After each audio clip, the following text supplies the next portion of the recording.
ఇక్కడ కనిపిస్తున్న నీటి ధార నిరంతరం పారుతూనే ఉంటుంది. చాలా మందికి తెలియని అత్యంత శక్తివంతమైన, రహస్యమైన ప్రదేశం శ్రీశైలంలో ఉంది.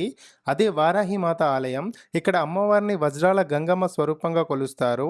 ఈ ఆలయానికి వెళ్ళాలంటే పాతాళ గంగకు వెళ్లే దారిలో కళ్యాణకట్టుకు ఎదురుగా ఉండే సగరుల సత్రం పక్కన మెట్ల మార్గం ఉంటుంది. ఘాట్ రోడ్ లో మొదటి మలుపు దగ్గర ఎడమ వైపున ఉన్న మెట్లు దిగితే మీరు ఈ ఆధ్యాత్మిక ప్రపంచంలోకి అడుగు పెడతారు. ఇక్కడ విశేషం ఏంటంటే ఈ క్షేత్రంలో సిద్ధులు, యోగులు తపస్సు చేసినట్లు పురాణాలు చెబుతున్నాయి. వజ్రాల గంగమ్మ తల్లిని దర్శించుకుంటే శత్రుబాధలు తొలగిపోతాయని, వారాహి మాత కోరిన కోరికలు నెరవేరుస్తుందని భక్తుల నమ్మకం. మీరు ఇంకా ఇక్కడ వినాయకుడు, సుబ్రహ్మణ్య స్వామి, నాగదేవతలను కూడా దర్శనం చేసుకోవచ్చు. మీరు ఇంకాస్త సాహసం చేసి కొంచెం ముందుకు వెళ్తే అక్కడ ఎవరికి తెలియని వాటర్ ఫాల్ ని కూడా చూడవచ్చు. ఈ ప్రదేశం అంతా ఎంతో ప్రశాంతంగా ప్రకృతి ఒడిలో ఉన్నట్టు అనిపిస్తుంది. ఆధ్యాత్మిక చింతనతో పాటు అడ్వెంచర్ కోరుకునే వారికి ఇది బెస్ట్ ప్లేస్. శ్రీశైలం వెళ్ళినప్పుడు ఈ మిస్టీరియస్ ప్లేస్ ని అస్సలు మిస్ అవ్వకండి. మరిన్ని ఇలాంటి ఇంట్రెస్టింగ్ ప్లేసెస్ కోసం ఇప్పుడే కిషోర్ బింగి వ్లాగ్స్ ని సబ్స్క్రైబ్ చేసుకోండి.